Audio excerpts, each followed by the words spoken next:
ever wish you can go back and talk to your teenage self and tell him or her that everything will turn out okay? If I can go back and talk to 17-year-old Jasmine, I would tell her that she'll be fine. And that if she works hard and has the right attitude, she can do whatever she puts her mind to. And okay, fine, I get it. It might be impossible to speak to 17-year-old Jasmine. Well, life took a funny, amazing turn because that is exactly what I told a group of high schoolers last month. Now, before you kind of like pause the podcast or maybe you're going to move it forward, I have to say, wait, let me back up. Let me explain that the same message I tell them is the same message I would tell anybody of any age. So I was invited to speak at Spark U. This was an event hosted by Brandman University and the Roar Society. And I was invited to speak to high school senior girls about the difference between building a business with influence and being an influencer. And yeah, I sprinkled a little love in, a little tough love. But I hope that when you listen to this keynote, that you take to heart what I say, because sometimes, just sometimes, us adults need to hear it too. Hi, ladies. How are you? Okay, good. I have to say, you could be anywhere else right now. So if I ask you how you're doing, you could be on the streets of East Los Angeles. You could be in the snow in the Midwest. You could be on the cold East Coast. You just had an amazing lunch. You've been busting and you're not at school. How are you guys doing today? Okay, good. I'm so excited because when I have the opportunity to stand in front of you today, it is an honor because dang it, look at me. I'm already getting choked up. This is like, I never cry on stage, and you put me in this room, all of a sudden it's like, oh, see, Jade Electra left her energy, right? I heard y'all cried. I heard there was some crying. So my dad was a college cook, and he flipped burgers, and he took me and my sister, and he walked us through a college campus, and he said, you will be here. He was an immigrant, and he walked us through that college, and he said, you will be here. We had no idea how it was going to happen. So can you just imagine, all these years later, I walk in and I have the opportunity to speak at a university? Hot dang. That is just amazing. And here's the thing, y'all. I didn't cry. We call them gangster tears. If your eyes fill up but they don't fall, gangster. All right. Okay, so I wanted to note where the emergency exits are. We have them here to the left and to the right. And it's at this time where I would love for us to leave our supplications, our requests, our desires, our intentions outside. Because what happens is at school, and probably in this room, there are some of us who are popular. There are some of us who are thinner. There are some of us who are more talented in acting or in sports. And because of those titles, you come into a room like this and you think that there's this hierarchy. We call this moment that I'm going to get to in a second. And I call it the totem pole of success. But before I get there, I have to just come out and tell you, I never in my wildest dreams ever thought that I would be standing in Orange County, California. I didn't have the capacity to dream this big. I never ever thought that a girl from the hood can not just live out here, but thrive out here. Because whenever people talked about Orange County, the only idea I ever had was this place that was close to Disneyland. Not literally close to Disneyland, but in my mind it felt like Disneyland. In this town, in the faraway land called Corona Del Mar. And my dad, we had this beat up Volkswagen. And it couldn't go up hills. So we would go to Corona Del Mar down the flower streets, and he would park up, and we would put our backpacks, and we'd go walking down that big hill. Does anybody know the big hill? Okay, and then after a long day in the sun, eating homemade sandwiches, we had to climb back up the hill to get to the car. And in my mind, Corona Del Mar was like a place that we would never, ever live. And now, I get to eat there at dinner with my husband. I get to take my dad back and treat him to dinner. I never thought that this would be my life. I grew up in a rough and tumble kind of neighborhood. My dad is an immigrant from Mexico, my mom's from Puerto Rico, and they met on the streets of East Los Angeles, California. That's where they met, that's where they fell in love. That is home for me. When people talk about, oh, where are you from? Well, I'm from California, but I'm an LA girl through and through. And when I had the opportunity to move to Orange County, one of the first things my dad said, oh, you're so fancy now. Oh, you don't drink like this because you live in Orange County? Yeah, Daddy, I am. I'm going to get you there too. Okay. So let's just talk about how I grew up. I grew up very, very, very simply. And I say that with honor to my parents. My family was the family who got government assistance. You will never, ever eat good cheese until you've had government cheese that refuses to melt in the microwave. Can anybody attest? Government cheese is the best cheese. Thank you back there. There's one person who's being honest. We had a tin of peanut butter that probably weighed like 15 pounds. We would get bags of pinto beans. That was how my family survived. The church took donations for my family. They left gifts on the porch for us. We were so poor living in the barrio that our neighbors were giving us food. That's how poor we were. You know it's bad when people in your neighborhood are giving you a box of lemon yogurt, guava juice, whatever was in the bargain bin at Lucky's grocery store. That's what we got. Now, my family, though we had nothing, were rich. We were rich in culture, we were rich in love, we were rich in support. And what my family didn't have, my parents made up for it. My mom homeschooled us because she didn't like the neighborhood, that she didn't feel safe with us going to school. But we couldn't afford textbooks. So in the summer, my mom would walk herself down to the elementary school and she would dumpster dive because the teachers would throw away books because they were missing pages. My mom would get like 8 books and she would reassemble a book for us. That to me taught me how to take whatever you have and make it work. Everything I have in my life, everything I have in my business, my parents taught me to take what you have, however little you think it is, and turn it into something magical. Still to this day, my father says, I took every job so that my children would never have to do a job that they hate. My father, with no experience, would climb a tree with a belt. Okay, this is jacked up. Climb a tree with a belt for $30 a day to cut trees. He was a cook at a university, and to make ends meet, he also worked at Big Five Sporting Goods during the holiday season. He was putting shoes on families of kids, and he knew himself he couldn't afford the same shoes. He taught me the value of showing up and doing whatever it takes to work. So you can just imagine when I was 17 years old, I completely and totally felt scared, lost, and completely unprepared. My dad barely graduated high school. My parents didn't go to college. They had no idea what FAFSA was. They had no idea for scholarship. They had never even seen a college application. So I got to this point in my life and I'm like, who do I ask? I know no one. Nobody in my neighborhood went to college. My biggest dreams was that I would be able to wear like high heels with a briefcase. I had no idea what that meant because everybody in my neighborhood, trash collectors and gardeners and housekeepers. So in my mind, I had nobody to turn to.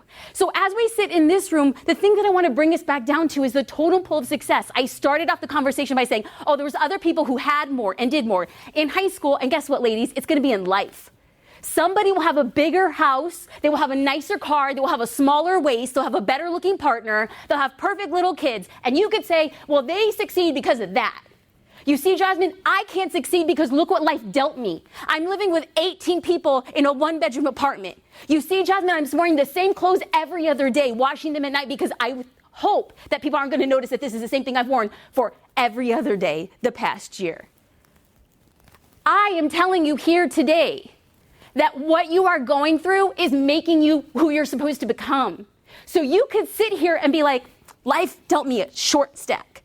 Or you could say, I have the stack that I need to get me to where I want to go. Today is different. We're not putting people above us or below us.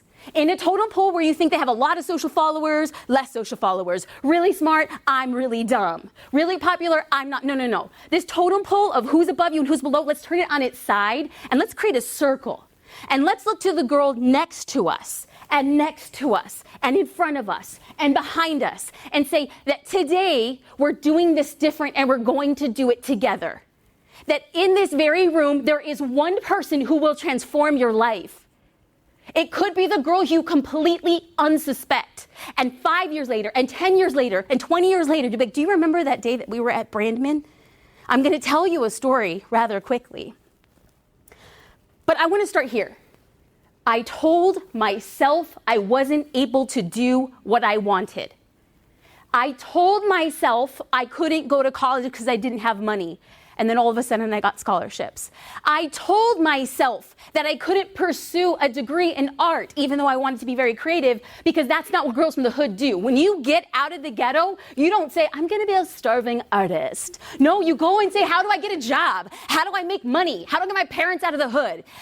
I told myself that I couldn't go to law school because I couldn't afford it. I was too dumb to get in.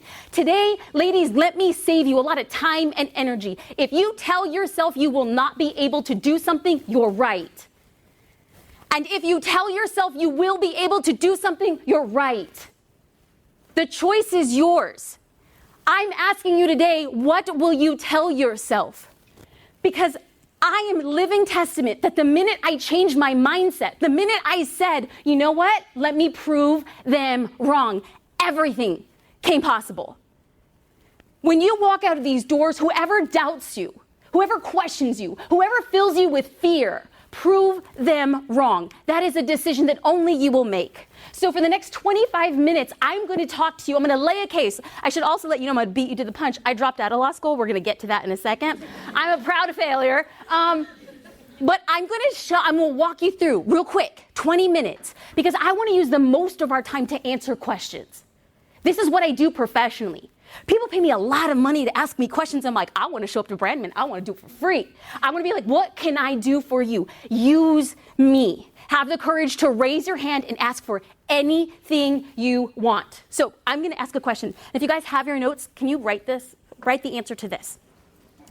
If you could do one thing for the rest of your life and be happy, what would it be? If you could do one thing for the rest of your life and be happy, what would it be?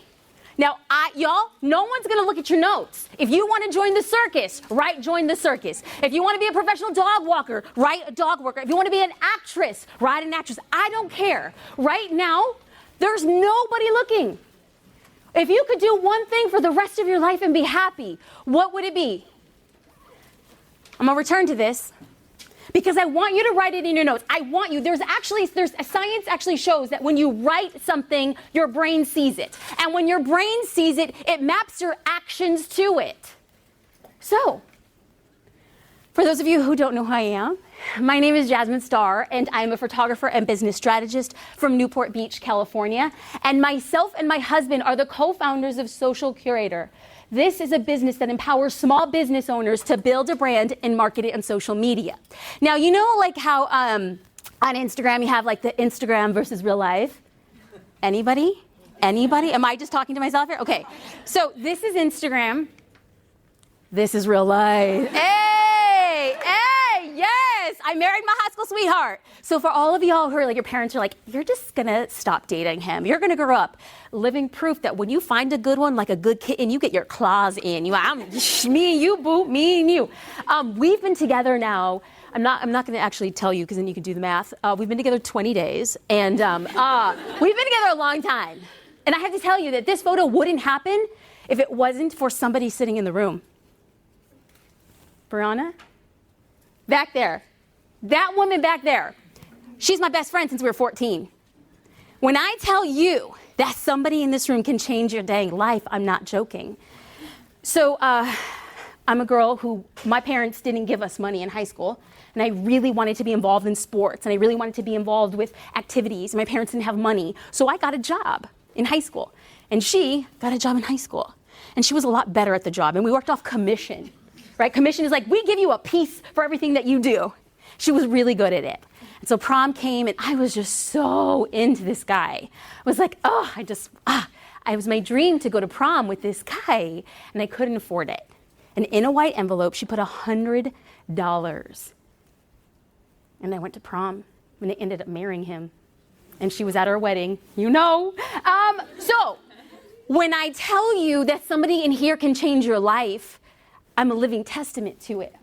So in order for people to understand why I'm so passionate, this crazy Latina standing in front of you being like, yo, whatever you think it is, you're right. Go and do it. How bad do you want it? So for me, the story starts in 2005, where all of a sudden I had to start thinking differently. Because what got me in my life in 2005, I was tired and I was stressed and I was overwhelmed.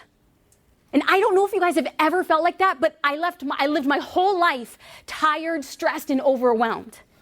But I'm a first-generation Latina, first-generation college student. I got into UCLA Law School on a full-ride scholarship. But I looked around and everybody else was tired, stressed, and overwhelmed. And I was like, okay, I guess this is life. It wasn't until my mom had a relapse with brain cancer during my first year. And I went from being tired, stressed, and overwhelmed to being really depressed. And I didn't know how to get out from it. So I drop out of law school. And I'm like, I'll go back, I'll get my scholarships, but I need to be with my mom. And so I moved back home. My mom was 50 years old and I was 25. And I was struck with the realization that life is short. When we thought my mom was lying on her deathbed, she wasn't talking about the things that she did with her life. She was talking about the things she didn't do in her life. And there I was in law school and I'm like, I hate it here. And what? I'm going to be here because I have to? I'm going to be here because this is what society thinks. I'm going to be here because I put all this pressure on myself as a Latina to support my family and move us out from East Los Angeles into West Los Angeles. Fingers crossed, sweet baby Jesus. I hope so.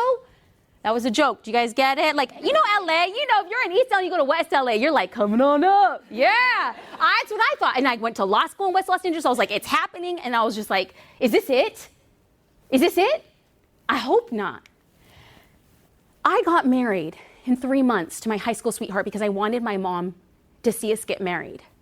And I should note that before I walked in this room, my mom FaceTimed me. It was a butt dial, but it's okay. She's like, what are you doing? I was like, Mom, I'm about to go speak. Okay, call me after.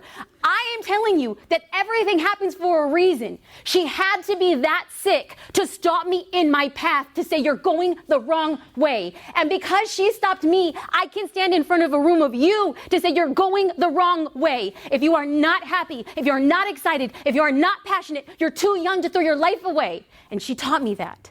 So we got married, and my husband, and I mean, poor thing, he's like married a hot mess, right? Because I was like, I don't want to go back to law school. I don't know what I'm doing in my life. Who am I? Oh my gosh, all the things. And he's like, whoa. He asked me, what do you want to do with your life and be happy? And I said, I want to be a photographer. He said, okay, but you don't have a camera. I know, but if I did, I think I could do it. This question changed my life. And I hope this question today changes yours. Do you have the courage to say something crazy? I wanted to be a photographer and I didn't have a camera, but on January 1st, 2006, I opened my very first digital camera. And let me tell you something, I was terrible. I was awful. My dad is a pastor of a church in East Los Angeles, and I tried giving away my photography services for free, and people still said no. I was like, you're making God so sad, okay? I went to Google and I taught myself how to become a photographer. And I took my camera with me everywhere I went. And I shot everything. And when people wouldn't post for me, I would go to orange trees. I still have pictures of the orange tree. When people wouldn't sit for me, I'd take out a pair of shoes and shoot the shoes. Because I can never get to where I want to go if I didn't have the humility to shoot the things that when nobody was watching. So whatever it is that you want to do today, I want you to do it when no one is watching. So then if you could believe how crazy life is, that by 2009, I was voted one of the top wedding photographers in the world. By 2010, voted the top most influential photographers. And by 2012, most socially influential photographers. These are people saying, who is listening to her? So this is about the point in the story where like, whoa, you taught yourself on the University of Google and now you're out here winning awards? Yes, I am living proof that you could be terrible and still do what you want to do. Because people will say, Jasmine, you are unqualified. No, I wasn't unqualified. I was unprepared. I was unfunded. I was unconnected. I was all of those things. I didn't know a single person in my life who had ever started a business. Not one. So not only did I not have connections, not only did I not have money, not only did I not know what I was doing. Hey, I can't argue with it, but I did it anyway. I had no business starting a business, but I did. And you probably have no business doing the thing that you want to write down in your notes today. The question is, will you do it? I've come to believe that impossibilities are actually possibilities in disguise. How hard do you want to work to discover your truth? Everything you want is yours.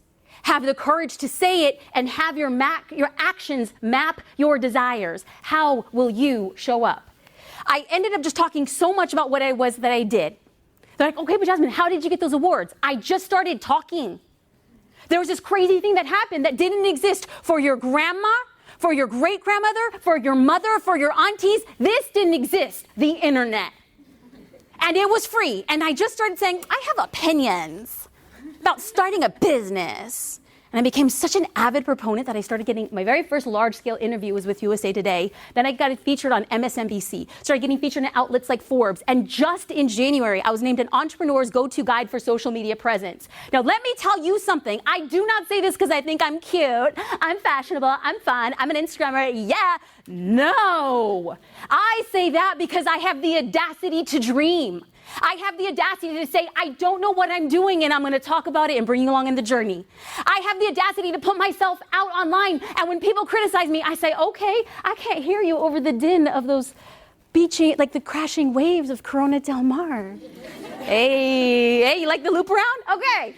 I'm going to start this conversation here and let you know that I am not an influencer. A couple weeks ago, at a conference, older gentleman, oh, Jasmine Star, I hear you are an influencer. And I said, oh, no, I'm so sorry, I'm not. I'm an entrepreneur who has influence.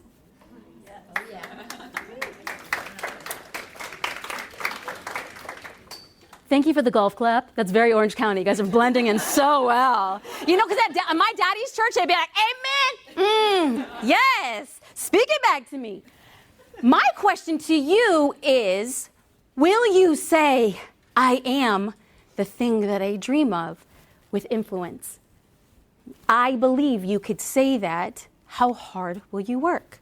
Because we're going to have a moment of real talk. Some people can't stand me, to which I say, I'm okay with that. I just need you to trust me.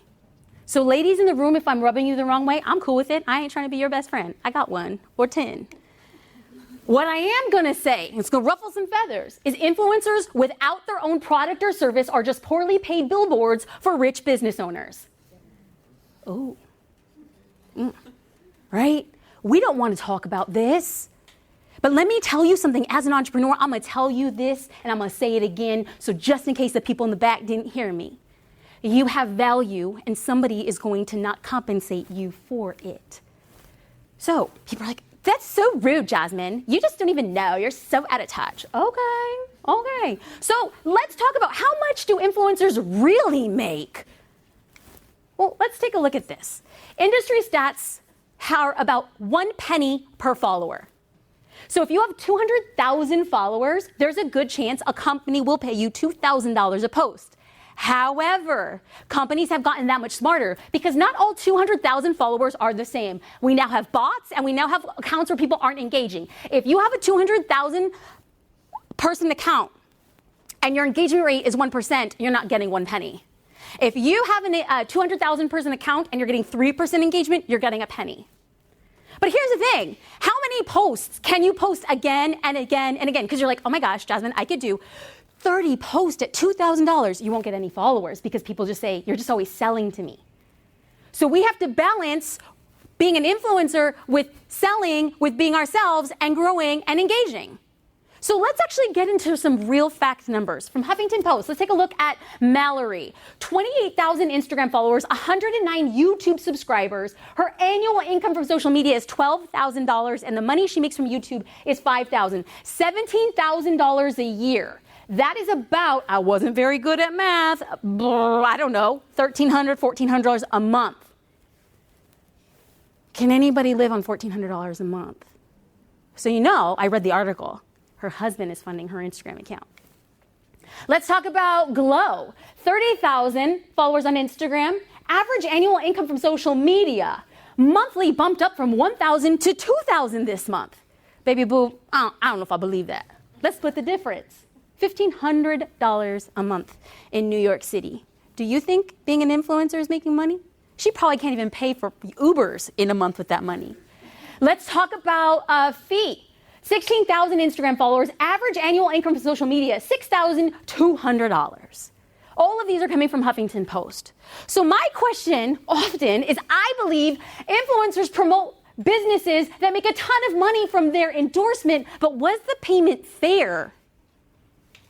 I am taking a big stance against anybody who thinks that they can live their dream life. I'm an influencer and I go to like Tahiti and I go on vacation. Do you know that as an influencer, when you go to Tahiti and you're on vacation, you're spending most of your days in sales pitches, because when they come, they're like, let's talk to you about our property. Let's give you a tour of the spa. No, you can't get a spa treatment, but we'd love an Instagram photo in the spa treatment. And then we're going to walk you down. You have to go horseback riding, but only for 5 minutes so you can get the photo. You're working for every minute on that. Such a good business that I could pay for my own trip to Tahiti. Thank you very much. Okay. No. See, here's the thing. I lost half the room, but don't worry, I'm going to bring you on back. Here's a real email. I blurred out their names because no tea, no shade. I ain't trying your job dime. Hi, Jasmine Star. I hope you're having a great week. I'm just following my previous emails because there were plenty. I was wondering if you'd be interested in promoting Blank on your Instagram account. Blank is the leading marketplace to buy and sell fashion. The campaign I am offering is commission-based. Y'all know I'm terrible at commission. Remember the story back in the day? The commission is based at $2 per install. It's a great and easy way to make extra cash while promoting our amazing app. You only need to upload a story with the video that we provide, or you can create your own with a swipe up. Let me know if you're interested. $2? If they install. Here's the shady part. There's tens of thousands of people who look at my stories, and you're not going to pay me for that exposure? Get the heck out of here. Are you kidding me? I want to have an Instagram account that serves you, that makes you feel seen, that makes you trust me. And if I'm going to sell something, it's going to be my own. Ladies, what do you want to do? Do you want to be a ballerina? Do you want to be in direct sales? Do you want to be an artist? Good. Do it. But make your own money along the way and use social media to build that up. Now, here's one thing. I know some people give me stank eye. See, you just don't know. You just don't get it. I can see it. I can see it. Good. Okay. I am not saying that being an influencer is a bad thing. What I am saying is I would prefer if you were influential. Because what has happened is that 10 years ago, social media didn't exist. And then all of a sudden, social media has made celebrities. But let me tell you something about celebrities being made early on, is that Instagram gave it to you, and Facebook gave it to you, and MySpace back in the day for the oldies gave it to you. And guess what we have seen? Mark Zuckerberg gives and Mark Zuckerberg takes away. You're going to be like, oh my God, I have 5,000 followers. And all of a sudden you're like, how did I only get 5 new followers? It's called more people being on the platform, and they're going to have you pay for you to be a celebrity. So you could be popular this year and next year, and then what happens when Instagram is no longer the thing? Or what happens if the only time somebody will ever see your post, you have to pay for it? What happens then? If your business is based on somebody else's platform, it is not if, it is a matter of when your business will start declining. So everyone's just like, oh my God, this sucks. Okay, let's go back to your happy place. If you could do one thing for the rest of your life and be happy, what did you put on your notes? And if somebody wrote influencer, does anybody, hey, I'm a straight shooter. Here's the thing. I'm an Intuit. I know people put influencer on their account, on their paper. Does anybody have the courage to admit it? Anybody? I'm gonna point you out. I know who you are, but I won't. Everyone's like totally freaked out. No, I know who you are. I can see it in your energy. I do this professionally. I know when I'm speaking to somebody. It's like when you're in church and you're like the pastor's like over here and it's like their eyes on you, like, oh yeah, they're talking to me. I know that what's happening right now. Now, if you want to be an influencer, baby boo, let's talk. We'll get you there. Build something on your own. Influence that. I'm here to deal it to you straight because I don't want you coming back to me in 8 years and be like, dang it, I spent all this time building on a platform that was never mine. So look back at your notes. And if you want to say, I want to be an influencer, great. Tell me first what you can build influence around. Then let's have a conversation. Because my question is, can you be influential doing what? Dog walking, jewelry making, graphic design, blogging? The answer is yeah. The big, bold statement that I'm going to come out and say is you could be influential doing anything you want, but you have to choose something. You can't just say, I'm just like a Kardashian in the making. What that proves to us is that it is possible to be popular for being popular, but it is not likely. It is not likely for you to become a Kardashian without having all the money it took in the beginning to be a Kardashian. So my advice to you ladies is, what can I do to build my own path? So how? How do you build influence? Well, what I want you to first do is, I don't know, write blog posts, because that's free. Post on social media, because that's free. Create videos, because that's free. Take photos, go live, tell your friends, host events. Host events, ask for collaborations. Now, you might be saying, okay, but Jasmine, I'm not really that great of a writer. Okay, don't blog. It's free, and Google can search it, but don't worry, we can get away from it. Post on social. That doesn't take any money. It just takes time and effort for you to show up and be exactly who you are. Create videos. Jasmine, I don't have a video camera. Turn on Instagram and record some stories, or y'all, TikTok is just like it. TikTok is it. And I'm like, for sure, fine. You can do like the dances, like that's great. And you can do the lip syncing, that's great. But could you do a lip syncing around the thing it is you want to do? Because I honestly, if I was trying to book photography gigs, I go to TikTok. I was like, here's my camera. I love it. Yes, I do. Oh yeah. Like, I don't care. I'd do it. I would do whatever I needed to do to get me to where I want to go. You don't need money now. You're doing your grandma, you're doing your abuelitas, you're doing everybody a disservice not to take the tools that you have right now and say, I'm going to change. So, I believe you must become an authority for a small group of people. Small group of people. I think you need to care about them. I think you need to help them. I think you need to support them. I am telling you, you will gain influence when you stop caring about you and you start caring about other people. That's the next generation. The generation that got us here was like, look at me, oh my gosh, look at me, right? How many times? I'm on vacation. I'm at Coachella. I'm drinking cappuccino. I'm in bed. Oh my God. Okay, we've seen it all before, right? Like, it's so predictable. We laugh because how many times have we seen it? That's old. That's what got us here. But what will get you to influence is creating something new. And the new is caring about a small group of people. Because there are people, because you're saying, no, Jasmine, there's other people who have more. I am telling you, I see it every single day. There are people who are doing more with less than what you have. And you say, Jasmine, I have nothing. Oh, you just wait and see. There's people who have a lot less. Like, less than 2,000 followers. Stephanie, she's in breathwork. Breathwork. You ever heard of breathwork? Well, now she's doing collaborations with Lululemon, Yoga Journal, Anatomy Trains. Less than $1,500. She's a makeup artist. She's not an influencer, but she's not an influencer, but she has influence. She scored a free 6-page magazine worth $10,000, and she's doing collaborations. She has 119 followers, and she's a farmer in Missouri, and she has a farm, and a local chef wants to collaborate with her. She's living her dream with less than 200 followers. Less than 2,300 followers. Leah, she quit her job. She works from home, and she doubled her income. There are people who have less and are doing more. So, in closing, because everybody's like, Jasmine, what is your point? Well, my point is, I believe the way you get what you want in life is to go after your dreams and create influence. That's just it. My whole point, what you walk away from, you can get what you want when you help others, when you serve them, when you create content about them and not about you. And you focus less on vanity metrics and more about how they will impact your life, especially right now because you got time. I want you to go after your dreams today. I want you to look at your notes. I want you to, for some reason, bring out these notes in a year and be like, I wrote that? And go back to that, because that is the truest point. Nothing more than right now is what you're putting is truth. It's not affected by the fact that you walked down your graduation aisle. It's not affected that you're taking like a job at like Sunglasses Hut and you're like going to school part-time at ICC. Like, this is you. So I want you to go after that. And I don't want anybody, not me, not your mentor, not your mama, not your cousin, not your dad, not your brother, not your sister. I don't want anybody stopping you from the thing that you should and could be doing. Because the thing that I want everybody to walk away from in this moment is I don't care the story that you told yourself when you walked into this room. But as you walk out from Brandon University, I hope that the thing that you know is that the world needs you.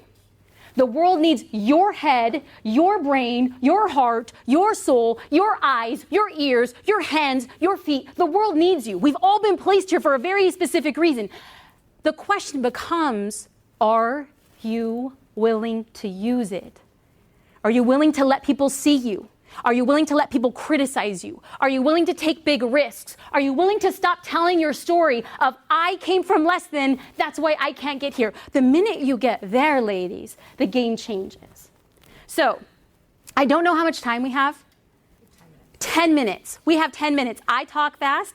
Does anybody have a question? Because we could probably get through about 5 questions. Yes. Okay, and thank you for being here, and congratulations on your baby girl. Thank you. In a month's time, like in a month, do you ever have, like, how many bad days do you have, and how quickly do you get over them? The question is, in a month, how many bad days do you have and how quickly do you get over them? Okay, we got real. For years, I struggled with depression. That's like real talk. And I think that people see like me as like very outgoing and extroverted. I'm not. I'm actually an introvert. But I stand up in front of people and I talk because I feel like my purpose in the world is to empower people to believe that what is not possible for them is. So I get out of my own way. But prior to getting to that, getting out of bed was very hard for years. And so when people ask, how often do you have a bad day? Well, I've become so in tuned and done a lot of work. I went through therapy. I worked with a lot of people, did a lot of praying. I do a lot of meditating. I believe that every day I'm on the cusp of a bad day. That's just my truth. And so I have to wake up and I have to tell myself a different story. You're enough. You got this. Try again. It's a new day. Love yourself. When I say nice things to myself, I know that sounds super crazy. That was not how I was raised. I told my dad I was going to a therapist, and they're like, oh, that's so Orange County. And I was like, it is, Dad. It is. And I'm so happy. I'm happy I'm doing the hard work to admit that I'm hurting. So, every day could be a bad day, but if you prepare yourself for success, you have the opportunity and the power to turn it into a good day. Ooh, those gangster tears, B. Almost. Didn't fall. Is there another question? Yes. How did you overcome maybe cultural feedback from doing something that was outside of what was normal in your family? No, I just didn't care. You get to such a point in your life. And here's the thing. I was gifted by watching my mom. We thought, the doctor said, she was going to die. When you watch the person you love the most die, you're just like, I don't care. I don't care. I don't care about you, and I don't care about you, and I don't care about you, and I don't care about you. I care about this. So how do I get past cultural norms? How do I get past people's opinions? You stop caring. The minute I stopped caring what other people said about me, what other people thought about me, I literally felt like I was like, phew. Their opinions of you don't pay your bills. Their opinions of you won't get you to where you want to go. So if you want to live your life being dictated by somebody else, go right ahead. But you did that. Will you walk out of this room? And when you go home, let me just tell you something. There was an energetic shift. Everybody here is vibrating at a different level. And everyone's like, whoa, this is super woo. It is boo-boo, but you had a breakthrough. For those people who cried, at any point today, your body released some trash. And you want to know what's going to come up when you get home? That. Because God and the universe is going to ask you to step up and step out. They're coming at you and you have to say, I'm making the decision because now I'm a different person. I can't go back to who I used to be. I'm called to be somebody different. How then will I show up? So how did I care about the cultural differences? I stopped caring the same way I stopped caring about anything else. And that is an active decision every day. Because every time you open up social media, man, it's like a drive-by shooting. You look like a man. Fix your grammar. This is so stupid. And they're all anonymous. Every single one of them. And you want to know what I do? It's so petty. It's so catty. It's awful. I just picture them, with sweatpants on a big overstuffed couch, like wiping the Dorito orange stuff from their fingers. I'm going to type this. Bye. Bye. Bye. Put some bulletproof windows up in my house. Bye. And move on. Delete and block. delete and block. That's my morning routine. Bye. Is there any other questions? Yes. Hi. What's like something that you like do or like tell yourself to help with your self-confidence? Ooh. All right, gangster tears. No. You have to tell yourself that you belong in that boardroom. And you have to tell yourself that you belong in the White House. And you have to tell yourself that you belong when you walked into Brandman University. I will say that when I went to college, I was one of the very few Latinas in the room. And when I graduated college, I graduated summa cum laude. That's the top of the top.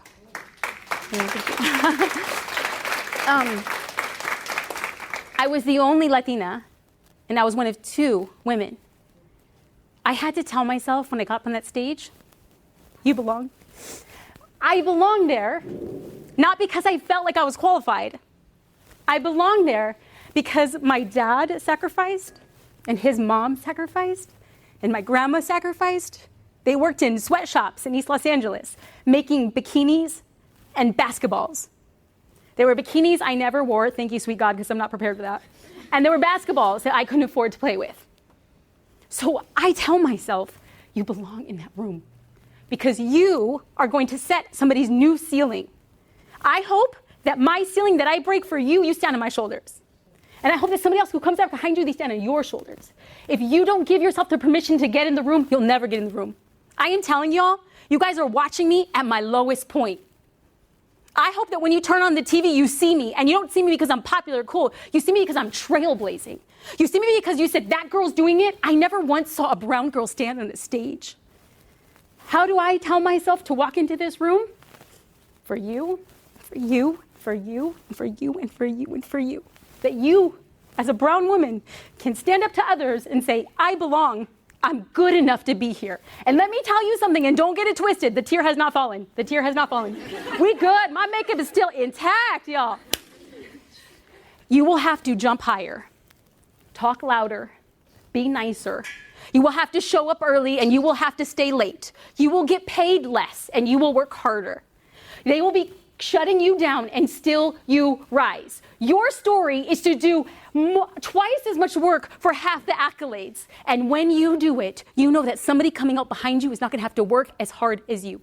I stand in this room to tell you that you belong. Now go out and do it. I want to say thank you so much to the Roar Society, for Brandman University, and to Anna Ackerman for this warm and wonderful invite. Ladies, the future is yours. I am asking you, and I am begging you, to please stand up and do something and make a difference. You can make a difference at the pet shop you're working at. You can make a difference at the coffee shop you're working at. You can make a difference at an Ivy League university or at a community college. I just want you to speak your truth. Build out your dream and be influential. Thank you 1,000 times over. So what do you think, friend? Is your goal to be a business owner with influence or an influencer? Do you really care a whole heck of a lot about vanity metrics, or do you care more about profitability on your end of month statement? I'd love to hear what you think, so you can find me on Instagram at Jasmine Star and shoot me a DM because I love connecting with you.